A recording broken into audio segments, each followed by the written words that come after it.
Asian cup বাছাইয়ে Hong Kong চায়নার বিপক্ষে পরিকল্পনা অনুযায়ী আক্রমণাত্মক খেলার পরামর্শ সাবেক অধিনায়ক জাহিদ হাসান এমিলের। জেনুইন স্ট্রাইকারের অভাব থাকলেও 11 জনের সমন্বয়ে ফুটবল খেলতে হয় বলে জানান আরেক অধিনায়ক আলফাজ আহমেদ। ঘরের মাঠের কন্ডিশনকে কাজে লাগিয়ে জয়ের বিষয়ে আত্মবিশ্বাসী তারা। হামজা শমিদদের অন্তর্ভুক্তিতে ফুটবলের নতুন এক উন্মাদনায় বাংলাদেশ। টিকিটের জন্য হাহাকার কিংবা এক নজর প্রিয় ফুটবলারকে দেখার আকুতি মনে করিয়ে দিচ্ছে পুরনো দিনগুলো। ফুটবলের এই নবজাগরণের খুব দরকার জয়টা। ঘরের মাঠে সুযোগ তৈরি করেও সিঙ্গাপুরের বিপক্ষে ম্যাচ ফসকে যাওয়ায় হতাশা বাড়ে লাল সবুজদের।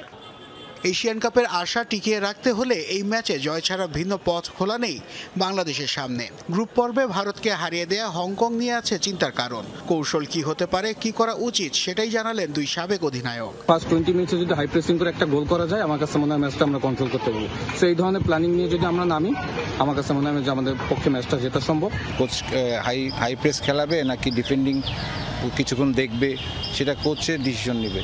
তো আমার মনে হয় যে লাস্ট 20 মিনিট আমরা যে সিঙ্গাপুরের সাথে ম্যাচ খেলেছিলাম, ওইরকম যে এফোর্ট থাকে, আমাদের টিম ইনশাল্লাহ জিতবে।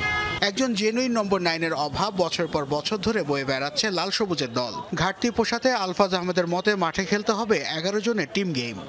গোলটা কে দিল এটা ম্যাটার করে না, ডিফেন্সও গোল দিতে পারে, স্ট্রাইকারও গোল দিতে পারে। টিম জিতবে, একটা টিম হিসেবে খেললে টিম জেতাটাই ইম্পর্টেন্ট। কোনো ধরনের ভুল না করে শুরু থেকে কোচের পরিকল্পনা অনুযায়ী আক্রমণাত্মক খেলার পরামর্শ সাবেক দুই অধিনায়কের। এর দৃশ্যটা গত জুনের। নতুন জার্সি, নতুন স্বপ্ন। হামজা শমিদদের চোখে লাল সবুজের ফুটবলের সোনালী দিন ফিরে পাওয়ার আশা ছিল সেদিন। সিঙ্গাপুরের বিপক্ষে ঘরের মাঠে কোটি ভক্তের হৃদয়ের স্পন্দন হয়ে মাঠে নেমেছিলেন হামজা চৌধুরীরা।